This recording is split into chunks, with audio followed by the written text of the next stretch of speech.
Question है, 40वां question है, ठीक है। तो चलो क्वेश्चन को पढ़ते हैं, अच्छे से देख लेते हैं।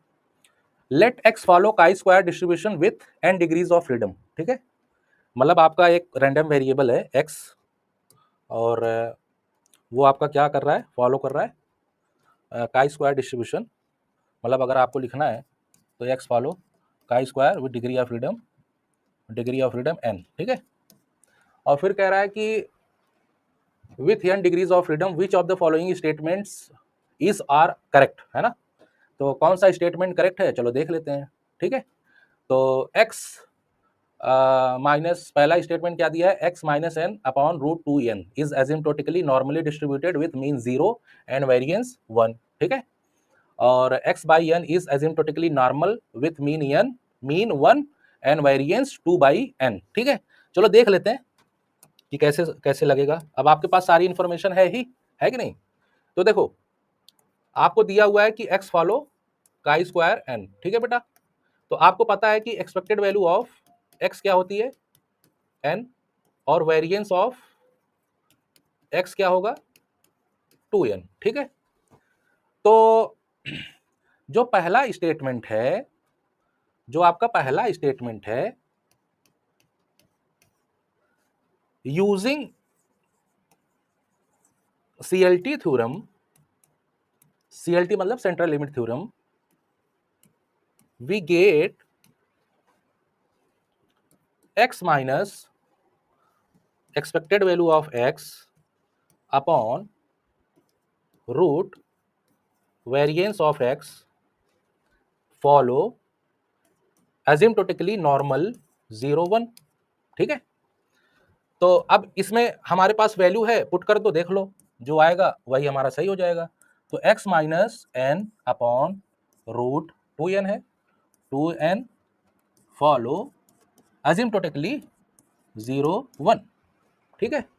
तो इसका मतलब ये हुआ कि आपका जो मीन 0 है, 1 आपका वेरिएंस 1 है। तो आपका जो पहला स्टेटमेंट है बेटा वो क्या है, बिल्कुल करेक्ट है, ठीक है। अब क्या करेंगे, चलो दूसरा स्टेटमेंट चेक कर लेते हैं। अब x बाई n की बात कर रहा है कि एसिम्प्टोटिकली normal with mean 1 and variance 2 by n, ठीक है। तो चलो देख लेते हैं, चलो नेक्स्ट पेज पे देख लेते हैं। तो ऐसा करते हैं, दूसरा स्टेटमेंट चेक कर रहे हैं, तो इसको नया वेरिएबल मान लेते हैं, let y is equal to x upon n, ठीक है। तो एक्सपेक्टेड वैल्यू ऑफ y क्या हो जाएगा, expected value of y is equal to expected value of x by n, और ये आपका हो जाएगा expected value of x upon n, that is n upon n, that is 1, ठीक है। और वेरिएंस निकाल लेते हैं, variance of y is equal to variance of x upon n, ये आपका 1 upon n square variance of x, ठीक है। और वेरिएंस ऑफ x क्या होगा वो हमको पता है, दैट इज द 2n, और ये n square that is 2 by n, ठीक है। तो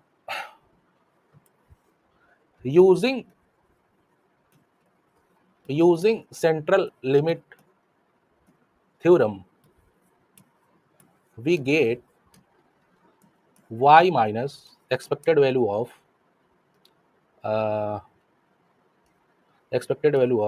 y upon root variance of y, है ना।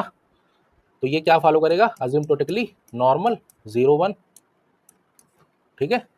तो ये आपका आ जाएगा y माइनस 1 और root 2 by n follow normal 0 1, ठीक है। तो अब देख लेते हैं आपके ऑप्शन में बोला क्या गया है, ठीक है।